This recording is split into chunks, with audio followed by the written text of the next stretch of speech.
Muy bienvenidos nuevamente a un repaso más de la lección de escuela sabática. En esta ocasión vamos a estudiar la lección número 4 que pertenece al segundo trimestre del año 2022 y el título es El diluvio.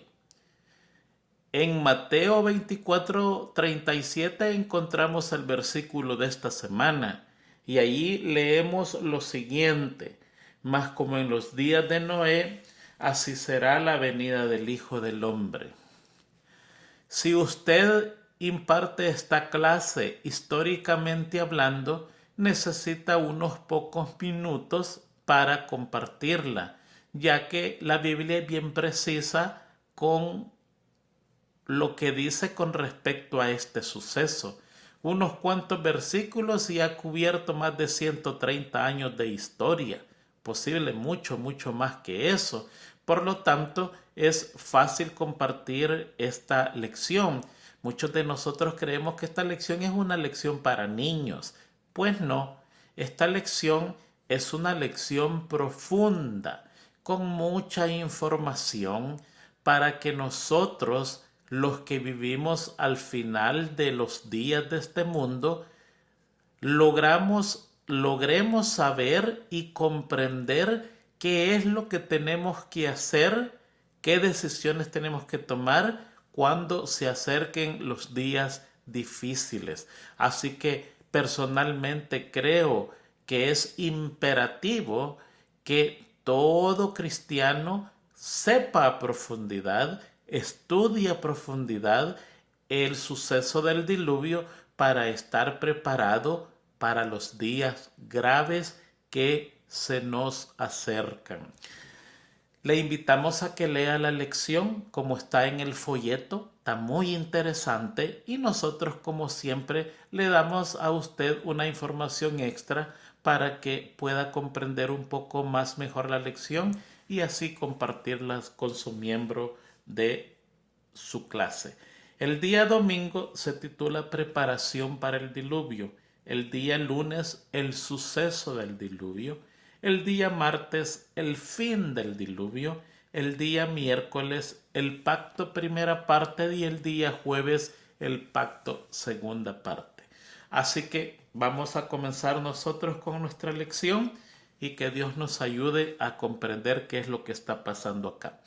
La historia del diluvio es la historia del evangelista más fracasado de la historia del cristianismo.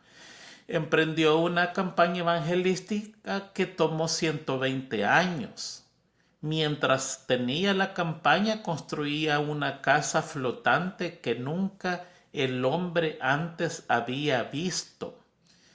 Al final de esos 120 años de evangelismo, no se logró convertir ni una persona.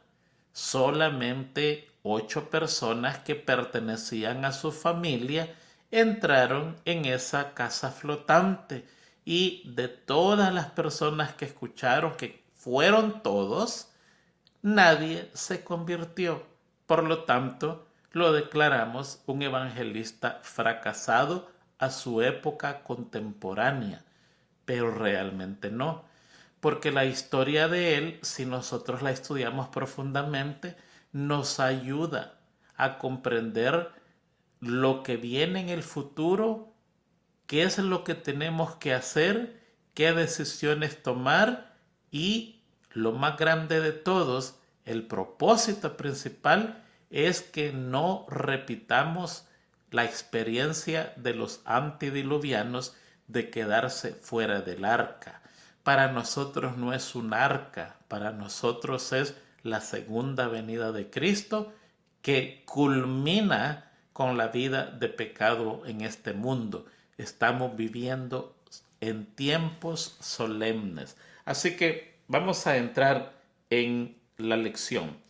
El hombre se había degenerado. ¿Qué es lo que pasó?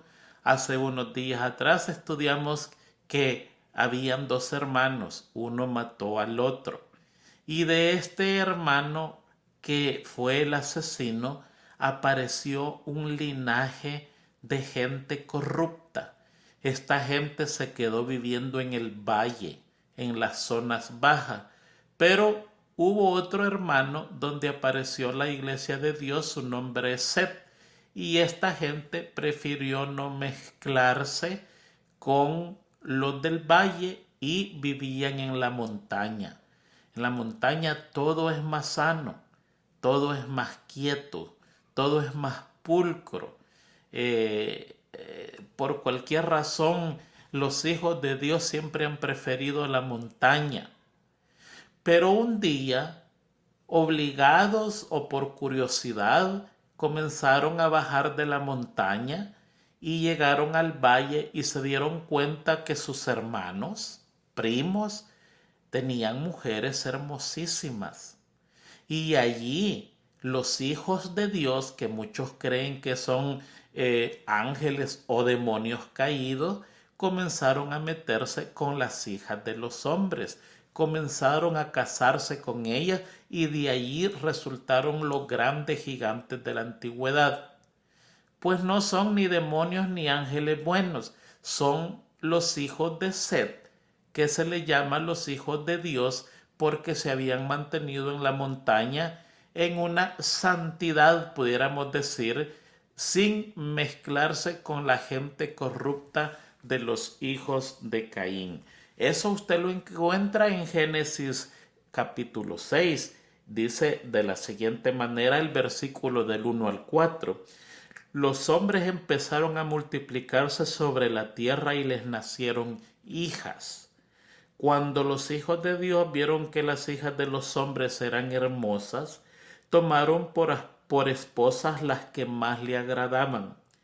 Y dijo el Eterno: mi espíritu no contendrá con el hombre para siempre, porque ciertamente él es carne. Así, sus días serán 120 años.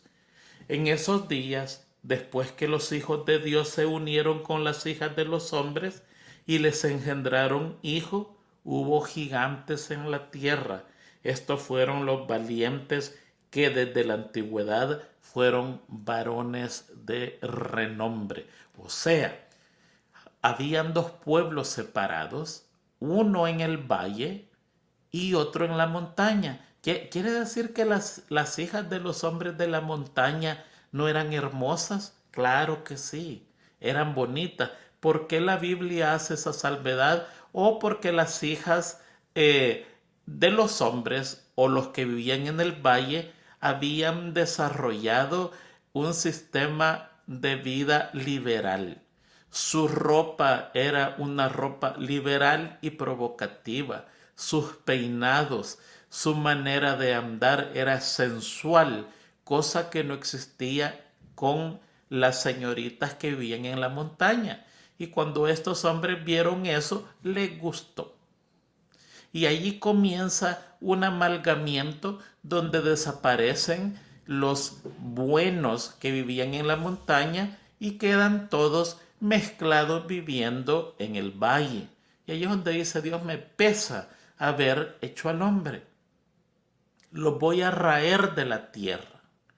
Los voy a eliminar. Y de aquí en adelante tienen 120 años de gracia. Entonces, vamos a ver cuáles eran los problemas que ellos tenían. Mire, primero, había mucha maldad en la tierra. Dice el libro de Patriarcas y Profetas, el capítulo El Diluvio.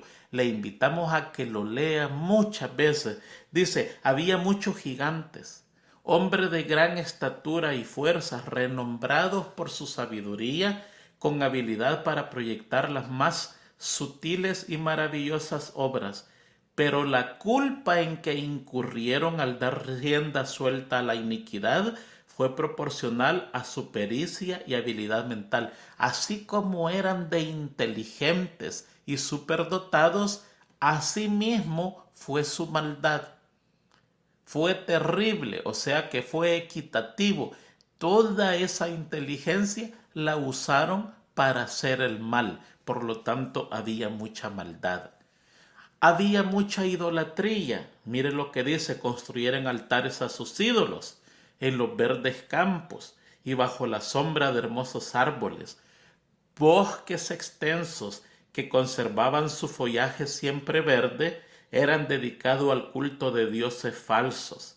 A estos bosques estaban unidos bellos jardines con largas y sinuosas avenidas adornadas de árboles cargados de frutos y de toda clase de estatuas, todos los cuales estaba provisto de cuanto podía agradar a los sentidos y fomentar los voluptuosos deseos del pueblo y así inducirlo a participar del culto de idolatría. Habían sacrificios humanos, por lo tanto la idolatría era terrible. Tercer problema, tenía violencia. Dice en el mismo libro de Patriarcas y Profetas: vio Jehová que la maldad de los hombres era mucho en la tierra, y que todo designio de los pensamientos de su corazón era solo de continuo al mal. La tierra se corrompió delante de Dios y estaba la tierra llena de violencia. Génesis 6 del 5 al 11. Dice: Dios había dado a los hombres sus mandamientos como norma de vida, pero su ley fue quebrantada y como resultado cometieron todos los pecados concebibles. La impiedad de los hombres era manifiesta y osada, la justicia quedó pisoteada en el polvo y las lamentaciones de los oprimidos ascendieron hasta el cielo. Había una violencia terrible, no se respetaba la vida. Y fíjese usted que después del diluvio, Dios mismo, para que no se vuelva a repetir la historia de la violencia con el hombre, Dios mismo impone la pena capital. Génesis 9, del 3 al 6, se lo voy a leer. Dice: todo lo que se mueve y vive os servirá de alimento, así como las legumbres y las plantas verdes. Le está dando permiso para comer carne de animal, pero no comáis carne con su vida, que es su sangre. Fíjese, comienza con los animales, porque ciertamente pediré cuenta de la sangre de vuestra vida. Por eso es que nosotros no podemos comer animales ahogados o ahorcados. Tienen que ser degollados. Lo mejor es no comer carne de animal. Pero aquí comienza Dios diciendo que no hay que comer la sangre del animal, porque pediré cuenta de la sangre de vuestra vida, sangre por sangre. La demandaré de todo animal, y de la mano del hombre pediré cuenta de la vida de su hermano. Dios está imponiendo la pena capital. El que derrame sangre humana, por el hombre su sangre será derramada, porque el hombre fue hecho a la imagen de Dios. Hay muchos que se oponen a la pena capital. Muchos aún en nuestra iglesia, la iglesia adventista del séptimo día, están terriblemente opuestos a la pena capital. Pues les informamos que la pena capital la instituyó Dios en Génesis 9, cuando Noé recién salía del arca, y le dijo: de ahora en adelante, ojo por ojo y diente por diente, golpe por golpe y vida por vida. Quien a hierro mata, a hierro muere. ¿Ve? Esa es la pena capital puesta por Dios. Así que había violencia en la tierra. Y la última de tantos males, estos son los más grandes, había depravación sexual. Y allí el mismo capítulo dice lo siguiente: el Señor dio a Adán una mujer, revelando así sus órdenes. Dios no le dio 3 mujeres a Adán, le dio una sola. Pero después de la caída, los hombres prefirieron seguir sus deseos pecaminosos, y como resultado aumentaron rápidamente los delitos y las desgracias. Cuando nosotros seguimos nuestros deseos pecaminosos, lo que viene enseguida son toda una serie de delitos, y el delito por naturaleza trae desgracia. No se respetaba el vínculo matrimonial ni los derechos de la propiedad. Cualquiera que codiciaba las mujeres o los bienes de su prójimo los tomaba por la fuerza, y los hombres se regocijaban en sus hechos de violencia. Gozaban matando los animales, y el consumo de la carne como alimento los volvía aún más crueles y sedientos de sangre, hasta que llegaron a considerar la vida humana con sorprendente indiferencia. ¡Qué tremendo problema. Ahora fíjese, le voy a mencionar los 4 problemas de los días de Noé: maldad, idolatría, violencia y depravación sexual. ¿Tenemos eso en nuestros días? Sí lo tenemos. ¿Existe la maldad en nuestros días? Terrible maldad la que hay en nuestro mundo. Tremenda maldad. Existe la idolatría en nuestro mundo. Es impresionante ver cómo hay idolatría de gente cristiana y no cristiana. Mire, en la parte donde yo vivo, muchas casas, pero muchísimas casas, hermosas casas, en las entradas, afuera de la casa, en la parte más bonita del jardín, hay una estatua idolátrica. Y muchos antes de salir se postran ante ella. Y al regresar se postran ante ella. Por todos lados encontramos idolatría. Por todos lados, dentro de las casas, fuera de las casas, en los parques, fuera de las iglesias, dentro de las iglesias, encontramos idolatría. ¿Está pasando ese problema en nuestros días? Por supuesto. Violencia, hay violencia, de eso no, ni vamos a hablar. Hay una violencia total en nuestros días que tenemos que andar cuidado, con mucho cuidado, porque de un momento a otro nos puede pasar algo y aún podemos llegar a perder la vida. Hay depravación sexual, terrible depravación sexual. ¿Usted sabía que la mayoría de reinos en el mundo, en la historia de este mundo, han desaparecido a los 200 años de existencia? La mayoría de ellos. Y fíjese que según los estudiosos han desaparecido por estas 4 razones fundamentales: por violencia, por depravación sexual, por idolatría y por maldad. Estados Unidos, que es la última potencia que registra la Biblia antes de venir Jesucristo, tiene un poquito más de 200 años y está padeciendo exactamente de esas 4 cosas. Hay maldad en todos niveles, comenzando desde el gobierno, desde la parte más arriba hasta la parte más abajo. Hay maldad del gobernante y del gobernado. Hay idolatría, terrible idolatría por todos lados. Hay violencia, posiblemente sea uno de los países más violentos. Hay depravación sexual, promotor de la depravación sexual alrededor del mundo. De aquí es donde salen revistas, películas y todo cosa impresionante que promueve la depravación sexual. ¿Estamos nosotros viviendo esos días? Por supuesto que sí. Y ahora viene la sentencia divina a los antediluvianos. Y dice el Eterno, y dijo el Eterno: mi espíritu no contenderá con el hombre para siempre, porque ciertamente él es carne, así sus días serán 120 años. Muchos creen que aquí que Dios está diciendo que el hombre va a vivir 120 años. No, no va a vivir 120 años, sino que les da una sentencia. Les dice, antes que el diluvio venga, van a haber 120 años de gracia.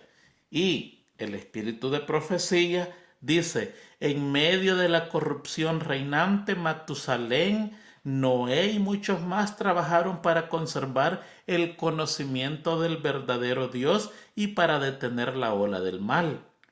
120 años antes del diluvio, el Señor mediante un santo ángel comunicó a Noé su propósito y le ordenó construir un arca. Mientras la construía, había de predicar que Dios iba a traer sobre la tierra un diluvio para destruir a los impíos. Los que creyeran en el mensaje y se prepararan para ese acontecimiento mediante el arrepentimiento y la reforma obtendrían perdón y serían salvos. Enoc había repetido a sus hijos lo que Dios le había manifestado tocante el diluvio. Enoc ya sabía del diluvio, y Matusalén y sus hijos, que alcanzaron a oír la prédica de Noé, lo ayudaron en la construcción del arca. Dicho sea de paso, el nombre de Matusalén significa cuando muera vendrá. Mire qué nombre más raro. Cuando muera vendrá. Y se registra que el mismo año que murió Matusalén, ese fue el año que vino el diluvio. Por lo tanto, su nombre es alusivo al diluvio. Matusalén, cuando él muera, vendrá. ¿Vendrá qué? El diluvio. Era muy larga la espera, 120 años esperando. Mire lo que dice el mismo libro Patriarcas y Profetas, el capítulo El Diluvio. Por favor, léalo despacio, muchas veces. Ahí hay mucha información. Algunos estaban profundamente convencidos y hubieran atendido la amonestación, pero eran tantos los que se mofaban y los ridiculizaban que terminaron por participar del mismo espíritu. Resistieron a las invitaciones de la misericordia y pronto se hallaron entre los más atrevidos e insolentes burladores. Ahora, escuchen lo que dice. Esta es la parte que a nosotros nos tiene que preocupar. Dice, pues nadie es tan desenfrenado ni se hunde tanto en el pecado como los que una vez conocieron la luz, pero resistieron el espíritu que convence de pecado. No hay pecador que aquel que una vez conoció la luz y resistió al Espíritu Santo. Y por eso es que se dice que los más grandes perseguidores en los días de la persecución, valga la redundancia, son miembros de nuestra misma iglesia. De aquí van a salir los más terribles y acérrimos perseguidores, porque no hay otro ser que se hunda tanto en el delito y en el pecado que aquel que una vez conoció la luz y rechazó al Espíritu Santo. Ahora, fíjese bien lo que está pasando. 1 Corintios 10:11. Este es el versículo para mí clave en esta lección. Dice 1 Corintios 10:11. Todo eso le sucedió a nuestro pueblo para darnos una lección. Y quedó escrito en la Biblia para que nos sirva de enseñanza a los que vivimos en estos últimos tiempos. Todo lo que pasó en la Biblia y está escrito es para nosotros los que vivimos en los últimos tiempos. Pero esto lo está diciendo Pablo. Y Pablo no vivió en los últimos tiempos. ¿Cómo es que Pablo está diciendo para nosotros los que vivimos en los últimos tiempos? Fíjense que sí. Pablo vivió en el principio del fin del tiempo, y se lo voy a mostrar. Lucas 10:17 hablan de los 70 que venían gozosos. Los 70 volvieron con gozo, Lucas 10:17, diciendo, Señor, hasta los demonios se nos sujetan en tu nombre. Y Jesucristo les dijo, yo veía a Satanás que caía del cielo como un rayo. Quédese con ese pensamiento. Jesucristo les dijo, yo veía a Satanás que caía del cielo como un rayo. En Apocalipsis 12, dice 12:10. Entonces oí una gran voz en el cielo que decía, ahora ha llegado la salvación, el poder y el reinado de nuestro Dios y la autoridad de Cristo, porque ha sido arrojado el acusador de nuestros hermanos que lo acusaban día y noche ante nuestro Dios. ¡Ay de la tierra!, dice el versículo 12, ¡ay de la tierra y del mar! Porque el diablo ha descendido a vosotros con gran furor al saber que le queda poco tiempo. ¿Cuándo fue eso? El 13 lo dice. Cuando el dragón vio que él había sido arrojado a la tierra, persiguió a la mujer que había dado luz al varón. ¿Cuál mujer es esa? La iglesia apostólica, la que había dado a luz a Jesucristo. A esa iglesia persiguió. Entonces, ¿cuándo fue expulsado Satanás del cielo? La segunda vez fue justo el día de la resurrección. Y por eso es que comienza el tiempo del fin. Allí entonces Pablo dice, todas esas cosas fueron escritas para nosotros los que vivimos en el tiempo del fin. ¿Por qué? Porque Jesucristo subió al cielo victorioso y el que acusaba día y noche fue arrojado del cielo y no hubo más cabida para él y descendió con furia, con furor, porque le queda poco tiempo, ya comenzó el tiempo del fin. Ahora fíjense bien, nosotros no estamos viviendo en el principio del tiempo del fin, estamos viviendo en el final del tiempo del fin. O sea, ya llegamos al final y se lo voy a leer en el capítulo 10 de Apocalipsis, versículo 4. Cuando los 7 truenos hablaron, yo iba a escribir, dice Juan, pero una voz del cielo me dijo, sella lo que dijeron los 7 truenos y no lo escribas. Entonces el ángel que vi de pie sobre el mar y sobre la tierra levantó su mano al cielo y juró por el que vive por los siglos de los siglos que creó el cielo y cuanto hay en él, la tierra y cuanto hay en ella y el mar y cuanto hay en él, que ya no habrá más tiempo. ¿De qué está hablando el capítulo 10? Si usted lo lee detenidamente, está hablando de 1844 y el gran chasco de los mileritas. Ahí hay un chasco. Esa es la última señal que sucede aquí en esta tierra y el ángel dice que jura por el que vive por los siglos de los siglos que el tiempo no será más. O sea que nosotros nos hemos pasado del fin del tiempo del fin. ¿Qué tiene que ver todo esto? Tiene que ver mucho con el diluvio, porque fíjese que en el diluvio hubieron 2 milagros grandes. No está predicando 120 años, es mucho 120 años, demasiado tiempo 120 años. Nosotros de 1844 para acá ha pasado muchísimo tiempo, más de 120 años. ¿Ve? Y aquí Noé está predicando, ya pasaron 120 años y allí sucede algo muy importante.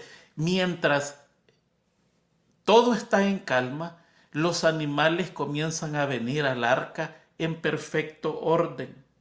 Se lo voy a leer, Patriarcas y Profetas.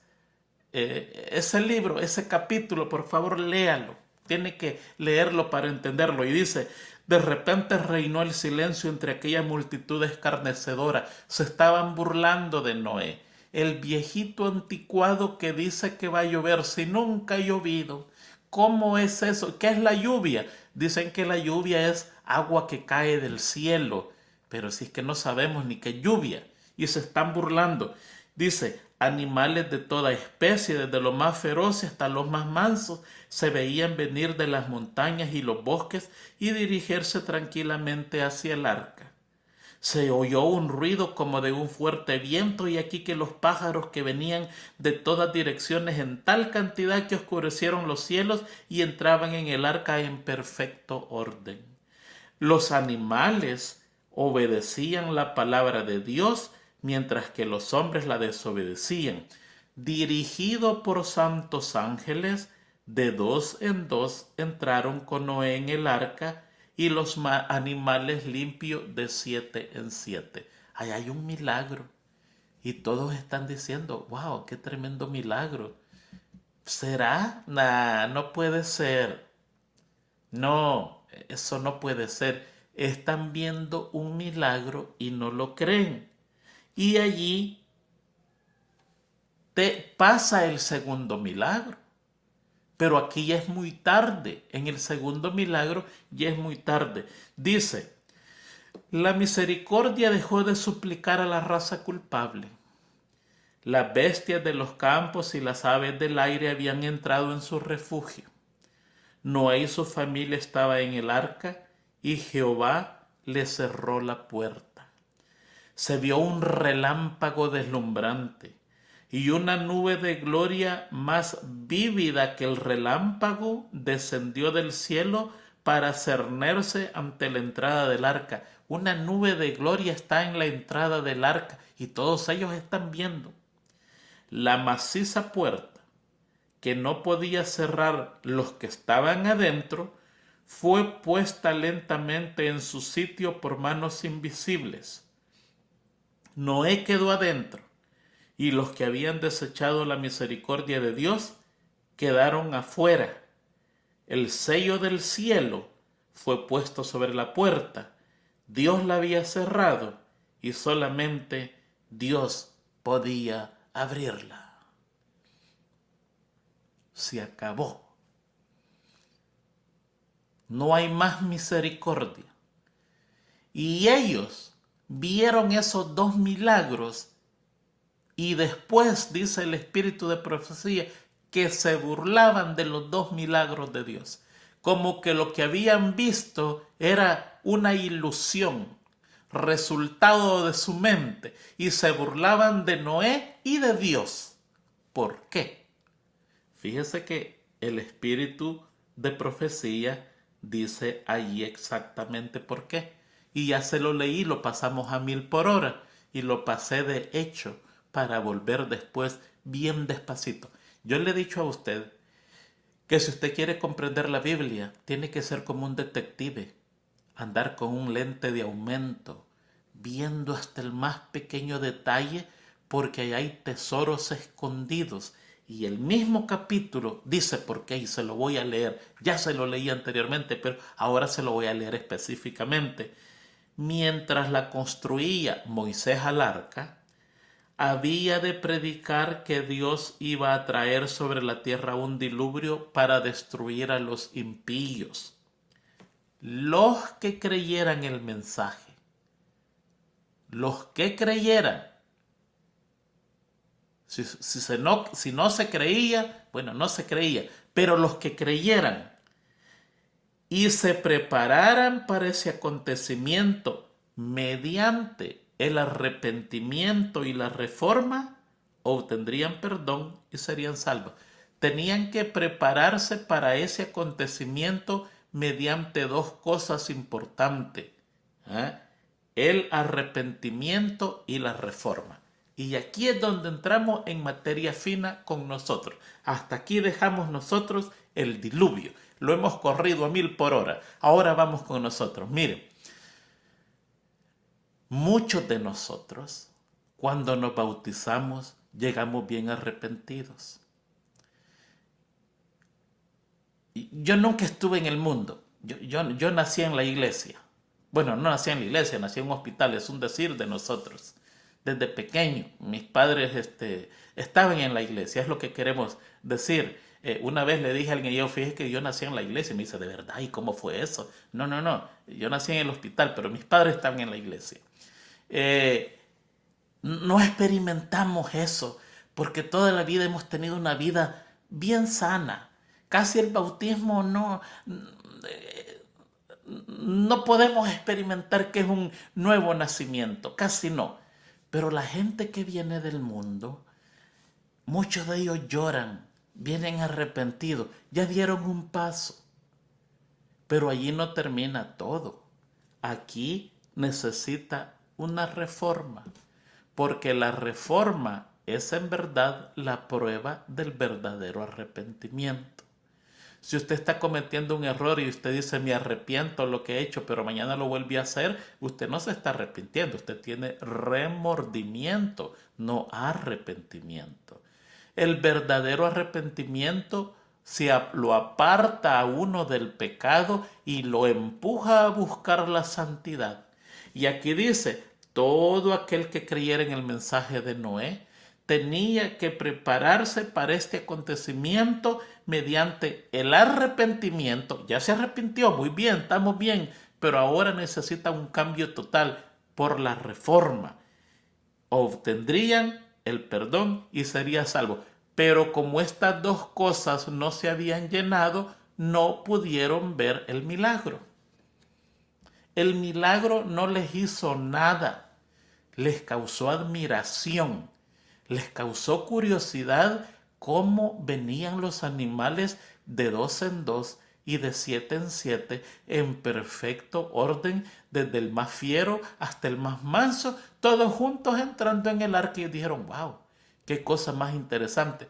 Pero como no había ni arrepentimiento ni reforma, ese fue un acto más de la naturaleza. Vieron la luz.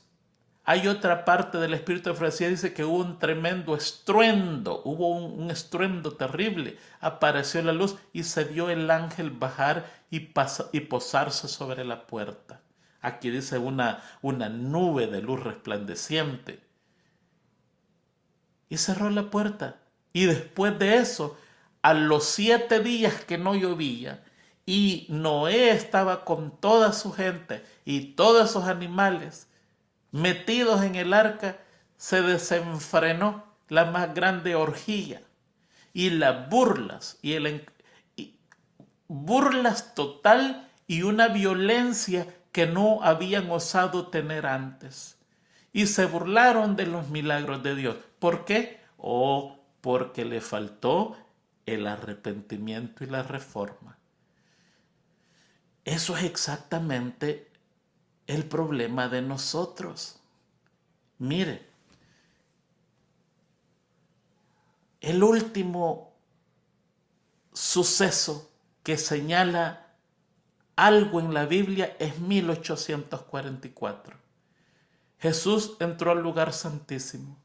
Ahí hay unos milagros que suceden antes, la caída de las estrellas, el oscurecimiento del sol, el terremoto de Lisboa, por ahí cerquita. Pero en 1844 el ángel dice, no digas las palabras de ese trueno, no las menciones. ¿Por qué? Porque hay un gran chasco y en esas palabras estaba la descripción del chasco. Y dice el ángel, no lo menciones, déjalo estar así. Porque ahí va a pasar un chasco, ahí se va a probar quién es quién. Se van a equivocar y van a creer que Dios viene. Y ahí se va a ver quién está esperando a Dios y quién no está esperando a Dios. Ese fue el último suceso y dice el ángel que jura por el creador del cielo y la tierra que el tiempo no será más. Imagínense, de 1844 para acá tenemos casi los 200 años. O sea que nos pasamos del fin del tiempo y se nos predica, se va a cerrar la puerta de la gracia. Jesucristo está en el lugar santísimo. De un momento a otro va a salir y el que está limpio va a quedar limpio y el que está sucio va a quedar sucio. Por favor, prepárese. Por favor. Bueno, sí, eso decía mi abuelito y murió allá en el 1970. Y también mi padre ya murió y sí, seguimos preparándonos. Fue el problema de Noé, 120 años. Cada año que pasaba Noé decía, faltan 80 años. Falta 80 años, falta bastante. Faltan 40 años, faltan 40 años. Faltan 10 años. Eso era Noé. Pero nosotros, nadie viene y nos dice, faltan 30 años. Nosotros no sabemos. Para nosotros no hay información. Para nosotros están los ejemplos para que no cometamos esos errores. Y ahora vamos a ir al espíritu de profecía para nosotros. Porque nosotros estamos corriendo el peligro. Vivimos en un tiempo de maldad, de violencia, de depravación sexual y no despertamos. Nuestras iglesias están moribundas. Hay una frialdad total. La iglesia de la Odisea dice, tú te crees rico y eres un miserable. Por favor, cambia, porque si no te vas a quedar afuera. Te voy a vomitar de mi boca. Y no despertamos, no queremos despertar. Primera cita. Tan pronto como el pueblo de Dios sea sellado en la frente, entre paréntesis, no se trata de un sello o marca visible, sino de una afirmación intelectual y espiritual en la verdad, del cual será imposible desviarlos. Una vez usted sea sellado, imposible, no hay marcha para atrás.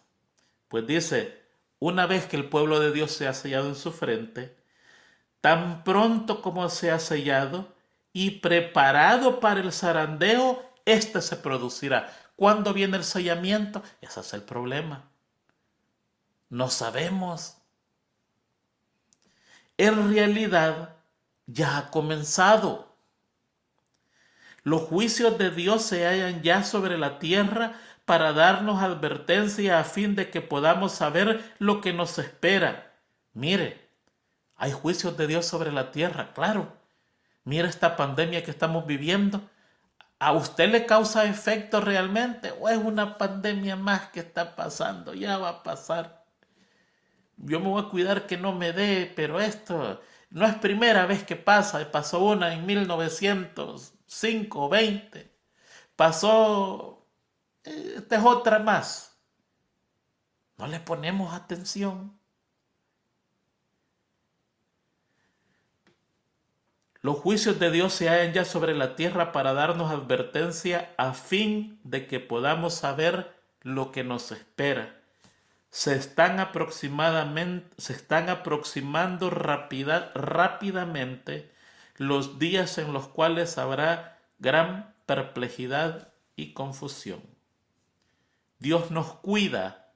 15 de diciembre. Joyas de los testimonios. 547 y 548 dice, estamos en el tiempo del zarandeo. Esto fue escrito a finales de 1800, bueno, aquí está la fecha, exactamente en 1900, 122 años atrás. Dice, estamos en el tiempo del zarandeo, en el tiempo en que todo lo que puede ser será sacudido. El Señor no disculpará a los que conocen la verdad y no obedecen a sus órdenes en palabras y en acciones. Antidiluvianos somos los adventistas del séptimo día. El arca está abierta todavía. En este caso, Jesucristo está en el lugar santísimo y la puerta está abierta todavía. Manuscript Releases 19.176 dice, aquellos que han tenido oportunidades de oír recibir la verdad y que se han unido a la Iglesia Adventista del Séptimo Día, llamándose el pueblo de Dios que guarda los mandamientos y que sin embargo no poseen más vitalidad ni consagración a Dios que las iglesias nominales, recibirán las plagas de Dios tan ciertamente como las iglesias que se oponen a la ley divina. Aquellos que no tienen una vida activa y no tienen consagración en la iglesia del séptimo día, recibirán las plagas igual a las iglesias que se oponen a la ley de Dios.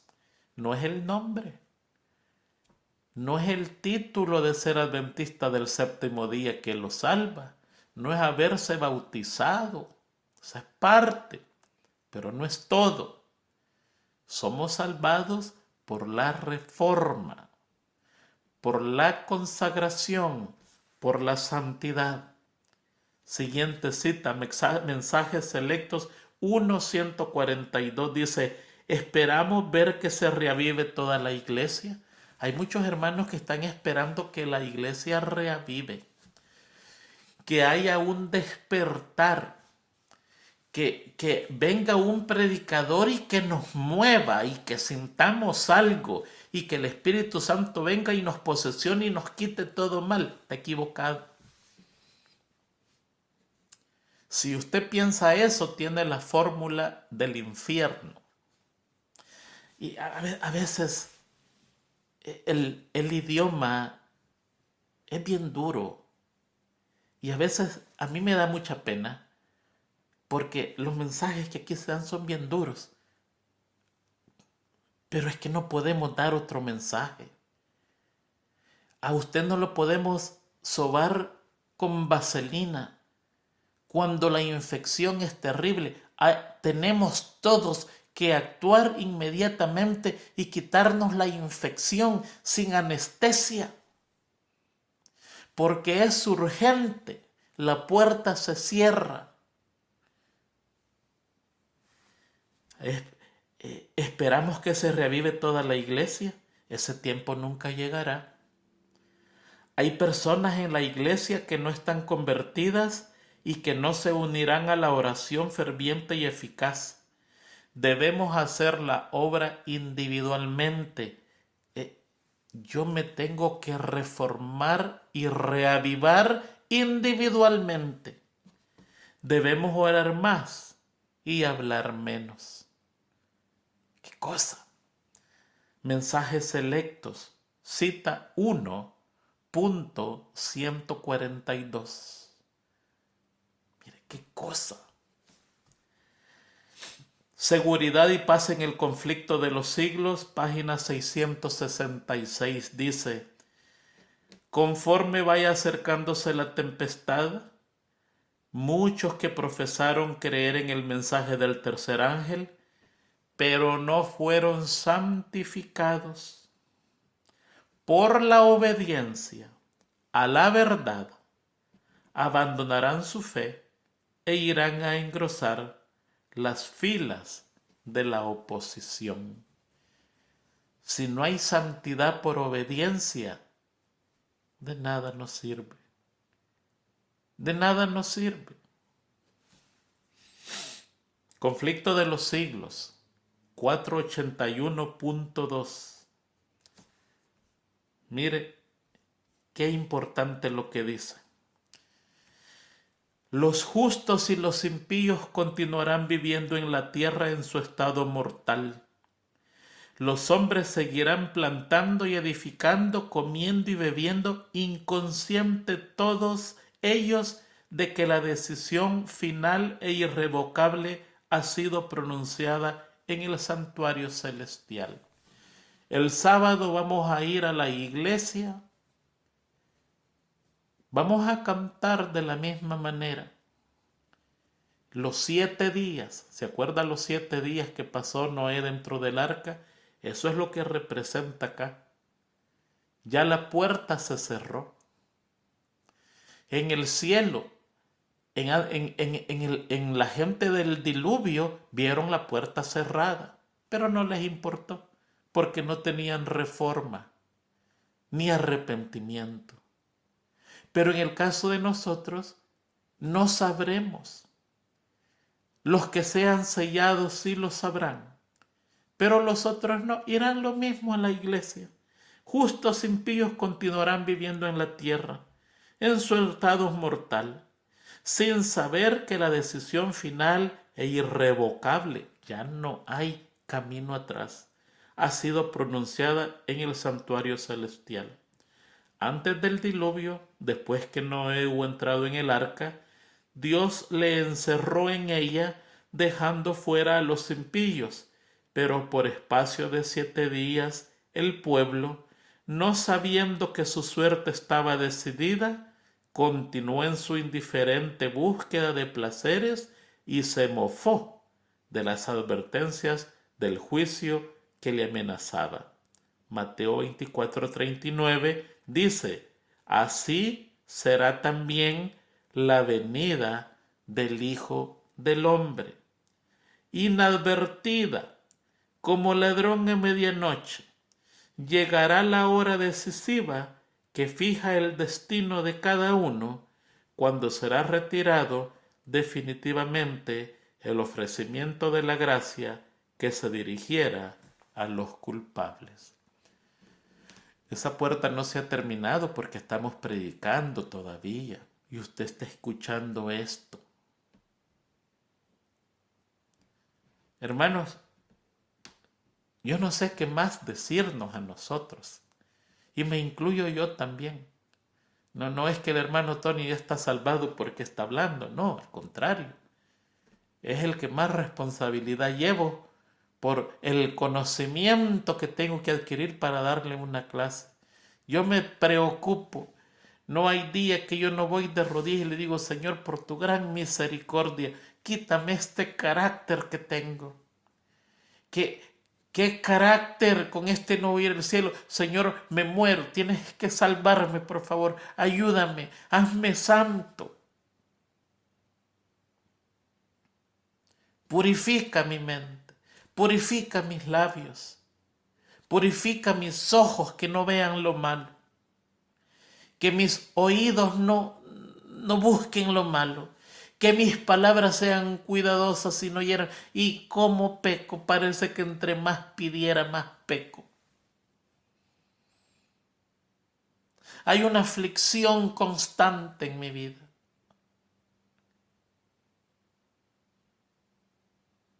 Porque yo no sé a qué hora se va a cerrar la puerta.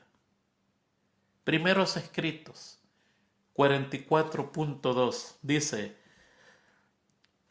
Satanás probaba cada una de sus artes para sujetarlos donde estaban hasta que hubiese pasado el sellamiento. A Satanás le importa mantenernos sujetos a él hasta que pase el sellamiento, porque ya después del sellamiento ya no hay regreso para atrás. Le importa llegar hasta el sellamiento para que nosotros nos perdamos. Está empecinado en que nos perdamos por dos razones. Ya lo leímos la vez pasada y les di el texto bíblico. La primera es porque él es el príncipe del mal y le gusta ver todo lo que es mal, la destrucción y la muerte. Y segundo, porque si yo me salvo, él va a pagar con tiempo todos mis pecados, el castigo que a mí me tocaba. Si a mí me tocaba sufrir en el infierno, en el lago de fuego y azufre, 4 días y medio, esos 4 días y medio se le pasan a él. Y a él le conviene que yo me muera. Así se ahorra 4 días y medio de sufrimiento. Y mientras más mueran, más se pierdan, mejor para él, menos sufrimiento. Ese es el empecinamiento del diablo con que yo me pierda. Y por eso es que dice aquí que a él le importa tener a todos ocupaditos hasta que pase el sellamiento, hasta que la cubierta se hubiese corrido sobre el pueblo de Dios y ellos hubiesen quedado sin refugio que los protegiera de la ira ardiente de Dios en las 7 últimas plagas. Dios ha comenzado a correr esta cubierta sobre su pueblo y ella será extendida sobre todos los que han de tener refugio en el día de la matanza. Dios obrará con poder en favor de su pueblo y a Satanás también se le permita obrar. Dios está ya cubriendo a todos aquellos que van a tener protección en las 7 plagas postreras. Ya comenzó a cubrir. Está cubriendo. Podemos decir, el ángel en la puerta está empujando la puerta del arca detenidamente a ver quién quiere entrar. Lentamente, lentamente. Pero ¿sabe cuál es el problema? Que vieron cerrarse lentamente el arca, pero no había preparación, no había arrepentimiento ni reforma. Y eso va a ser lo que va a pasar en los últimos días. Quizás el día del sellamiento, usted va a llegar a su casa y va a decir, se fijó el hermano Pedrito, ahora, siempre fanático, pero ahora sí se le pasó la mano. Ahora andaba más fanático que antes, nunca lo habíamos visto tan fanático como ha andado ahora. Y no se da cuenta que en verdad era el día del sellamiento y usted quedó afuera. Si no nos preparamos ahora, no vamos a discernir ese día, no importa el milagro o la prueba que se nos presente. Ese milagro o esa prueba que nos presente va a ser para condenación. El día del ajuste final se le va a decir, ¿no te fijaste en lo que se hizo en tu iglesia? El gran milagro que pasó y tú, en vez de doblegarte ante Dios, criticaste y dijiste que eso era incorrecto. Ay, hermano, mire, yo le voy a decir una cosa y se lo voy a decir con el corazón. Hay muchos hermanos que vienen donde nosotros a llamarnos la atención. ¿Sabe a quiénes les tengo más miedo yo? A esos hermanos humilditos que nunca hablan. Yo he tenido varias experiencias. Yo conozco muchos hermanos que lo ven a uno quizás como un docto en la Biblia. No importa lo que usted sabe. Si aquí no se trata de sabiduría, de conocimiento, aquí se trata de obediencia. Usted puede saber poquito, pero obedecerlo al pie de la letra está perfectamente encaminado. Yo puedo saber mucho, pero desobediente, estoy perfecto encaminado al infierno. Pues estos hermanos, yo he tenido la experiencia, una vez apareció una de esas hermanas que no habla, calladita, y me dice, hermano Tony, yo quiero hablar con usted, me va a disculpar, yo siento una gran pena, pero yo necesito hablar con usted. Le dije, hermana, dígame. Y me venía a jalar el aire, a jalarme las orejas bien jaladitas.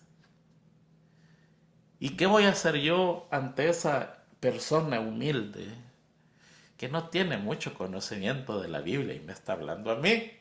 Mucho cuidadito, porque esos son los instrumentos que Dios va a usar para salvación o para condenación. Oh, pero la iglesia de la Odisea, el feligrés de esa iglesia, dice, tú te crees rico, mas no sabes que eres un miserable, un desgraciado, pobre, desnudo, no sirves para nada, pero te crees la gran cosa. Y cuando llega alguien a decirle, hermano, es mejor, mi hermano, en mi vida nadie se mete, ¿sí? Yo le voy a decir, mire, yo trabajo para mí mismo, a mí nadie me da de comer, nadie me mantiene, yo puedo hacer lo que yo quiera y le voy a pedir que respete mi vida. Claro, de Iglesia La Odisea. ¿Te crees la gran cosa? ¿Te crees todo? Autosuficiente. No hay quien te pueda decir nada. No hay quien te pueda corregir. No hay, porque tú eres lo mejor que puede existir. Y dice Dios, mas no sabes que eres una desgracia total. Triste la condición de nosotros. Ya tenemos una hora. Déjeme leerle. Hay tanto que leer.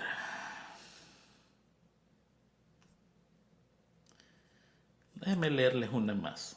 Y es larga. Y esto es para que no nos vayamos sin esperanza. Hay más de esas que lo asustan a uno, sí. Pero aquí no queremos que usted se vaya asustado. El Evangelio de Cristo no es de miedo ni de susto, porque ¿sabe qué? El miedo se vence y el susto pasa. Y cuando eso hace, la persona se vuelve más rebelde. Y aquí no es que usted se vaya con miedo o se vaya con susto, no. aquí es que usted se vaya convencida que necesitamos a Dios para salvarnos, que necesitamos urgentemente correr donde Dios, que Dios no nos quiere destruir, Dios nos ama y nos quiere salvar, y que no perdamos esa oportunidad. Mire lo que dice este texto. Se encuentra en Alza tus ojos, 26 de diciembre. Este es un devocional.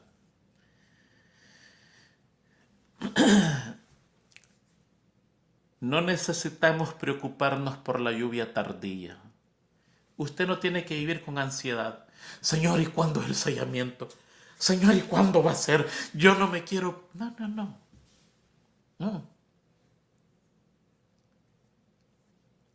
Esa no es la preocupación. ¿Cuándo Jesucristo va a salir del lugar santísimo y va a decir consumado es? Si yo estoy preocupado en la fecha, no hace mucho, no me ayuda mucho. Mire, y por eso lo quiero leer, porque quiero que usted se vaya con el amor de Cristo en su ser. No se vaya con el miedo de Cristo en su ser. No ganamos nada. Pero se vaya con el amor de Cristo, con una esperanza, con un deseo de llegar a Cristo y pedirle ayuda. Mire lo que dice. No necesitamos preocuparnos por la lluvia tardía. Todo lo que debemos hacer es mantener limpio el recipiente y ponerlo hacia arriba, listo para recibir la lluvia celestial y perseverar en oración. Limpie todo lo que usted tiene adentro, sucio, sáquelo. Y eso es también por la gracia de Cristo. Sáquelo. Y una vez sacado, póngalo para arriba, así para arriba. Y el día que la lluvia tardía venga, el recipiente está vacío y está en la posición correcta. ¿Sí? Qué hermoso, ¿verdad? No tiene que estar, ¿cuándo dime la fecha para prepararme? No. Limpie el recipiente y póngalo para arriba. Que esté listo, que esté así. Mire, para arriba. Y perseverar en oración. Y ahí está un pedacito de oración que ella pone. Y dice, haz que la lluvia tardía llene mi vasija. Que la luz del ángel glorioso que se une con el tercer ángel brille en mí. Dame una parte en la obra. Déjame proclamar el mensaje. Permíteme ser colaborador de Jesucristo. Váyase a predicar. Póngase a hacer algo. Hágase socio de Cristo en la predicación. Eso es lo que tenemos que hacer, predicar. Y cuando usted predique, usted misma se va a entonar. Es lo mismo que estoy haciendo yo. Yo siempre les he dicho, el más bendecido en esto soy yo. De una página que comparto he leído 20 páginas, 10 páginas. Y digo, wow, qué tremendo. No estaba leyendo eso, no andaba buscando eso, pero qué tremendo lo que encontré. Para agarrar un parrafito que era el que andaba buscando para la lección. ¿Ve? Se da cuenta cómo uno se ayuda al predicar. Dice, así, buscando a Dios, permítame decirle que Él está permanente preparándolos, dándoles su gracia. No necesitan preocuparse. Necesita limpiarse y ponerse a predicar. Haga algo en la obra de Cristo. Haga.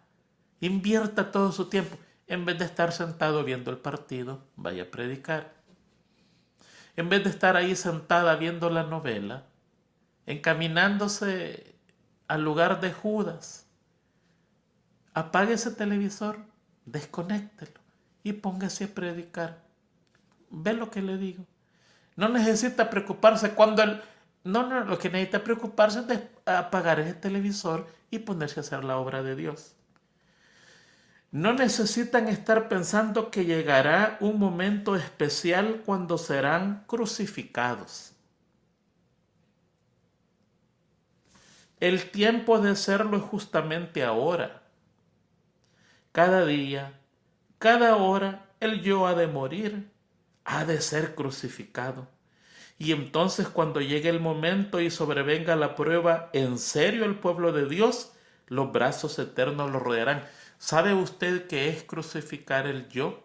Es dejar de darme todos los gustos que a mí me gustan por darle gusto a Dios. Eso es crucificar el yo. Yo quiero esta noche ir a ver una película. No lo voy a hacer. ¿Sabes qué? Voy a preparar la lección de la otra semana. Ese yo que me dice yo quiero, lo voy a agarrar y lo voy a crucificar. Y le voy a decir al Señor, ¿qué es lo que quieres que yo haga? Y el Señor me va a decir, no vayas al cine. Vas a estudiar la palabra de Dios. Ve a visitar al hermano tal que esté enfermo y llévale comidita. Ponte a orar. Ve con tus niños, enséñales al campo, ve a algún lugar, háblales de Cristo. Emplee su tiempo bien. El yo tiene que morir. Yo quiero esto, yo quiero lo otro tampoco. A mí me gusta. No es su gusto. Son los gustos de Dios en su vida. Los ángeles del Señor forman un muro de fuego en torno de usted y lo liberan. La total crucifixión del yo no servirá nada entonces si usted lo hace a última hora. De nada le va a servir. En el diluvio, dice el espíritu de profecía, ya no tengo tiempo de leerlo, soñaban con tener 1 hora más de predicación de Noé. Y ya la puerta se había cerrado. Hay otra parte que dice que Noé intentó abrir la puerta, pero el sello de Dios estaba sobre la puerta. Y cuando Dios pone su sello, nadie puede abrir ni nadie puede cerrar. El que está limpio y está salvo. Y el que está fuera está perdido totalmente y no hay retorno. Debe realizarse antes que el destino de las almas sea decidido, la crucifixión del yo, ahora. Ya después que usted se da cuenta que está perdido, que usted crucifica el yo, le dice, Señor, no quiero ni saber nada de eso. Se te dio tu tiempo en que podías crucificar tus deseos, tus apetitos. Pero ahora ya de nada sirve, ya no hay intercesor. Salió del lugar santísimo y no hay nadie más quien perdone los pecados. El que perdonaba los pecados ya está fuera y se está poniendo su vestidura para ir a recoger a los santos. Ahora es el tiempo de crucificar el yo.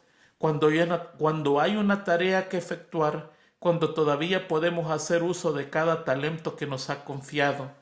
Ahora hemos de vaciar el recipiente y purificarlo totalmente de sus impurezas. Ahora, hermano, ahora. Preocúpese en vaciar todas esas cosas malas que tenemos en nuestras vidas. Ahora hemos de ser hechos santos para con Dios. Esta es nuestra obra. Este es el momento preciso. No debe esperar que llegue un tiempo especial para realizar la maravillosa tarea que debe hacerse. El tiempo es hoy. Yo me rindo al Señor hoy. ¿Están ustedes listos para entregarse ahora? Deben abandonar el pecado en cuanto lo ven. No se pongan un margen para ir venciendo por etapas. Esta semana voy a hacer esto y el otro mes voy a ver si dejo el café y el otro mes. No dice, no se ponga etapas para ir abandonando el pecado poco a poco. Ahora, mientras oigan el llamado de hoy, presten atención a la invitación y no endurezcan su corazón. Oh, alma mía, ¿por qué no abandonar hoy lo abominable? El pecado crucificó a mi Señor. ¿Por qué no apartarse de él con repugnancia? ¿Por qué no amar las cosas que Cristo amó y odiar las cosas que Cristo dio? Él hizo una provisión lo suficientemente amplia como para que ustedes puedan, por medio de Él, ser más, sí, más que vencedores. No tenemos que preocuparnos cuándo Jesucristo va a salir. No es nuestra tarea saber cuándo va a salir del lugar santísimo. Nuestra tarea es vaciar el recipiente, colocarlo para arriba, limpiarme de todo lo malo que tengo, predicar su evangelio, estar ocupado y orarle al Señor constantemente que me salve. Estimados hermanos, el diluvio es una de las historias más completas para nosotros los que vivimos en los últimos días. Que Dios le ayude, que Dios nos guarde a nosotros, que podamos ser salvos. Yo quiero ser salvo, de verdad. Le digo al Señor, mira Señor, he luchado toda mi vida. Ten misericordia de mí, no me vayas a abandonar al último momento, no me dejes caer en tentación, por favor. Señor, haz lo que sea en mi vida, pero sálvame, sálvame, por favor. Yo no quiero saber que la puerta se cierra y yo me encuentro en los que están sucios, que se sigan ensuciando. Voy a gritar, voy a llorar y de nada me va a servir. No te olvides de mis acciones, de mis deseos, de mi amor, de mis luchas. No te olvides de eso. Manténlo alzadito en tu redoma, dice el profeta, dice, tú conoces mis lágrimas, las tienes alzadas en tu redoma. ¿Qué es la redoma? Un botecito así pequeñito, pero pequeñito. Y dice que las lágrimas que él tiene, las tiene Jesús puestas en ese botecito. Y yo le digo al Señor, tú conoces mis esfuerzos. Nadie se salva por obras, pero esa ha sido mucha del resultado de mi amor por ti. Hermanos, que Dios tenga misericordia de nosotros, que Dios nos salve. Él nos ama y nos quiere salvar. Vamos donde Él, así como estamos. Y Él tendrá misericordia de nosotros, nos dará su Santo Espíritu y nos veremos en la patria celestial. Feliz semana a todos. Que Dios les bendiga, que Dios les guarde, que Dios lo mantenga siempre fiel hasta que nos volvamos a ver.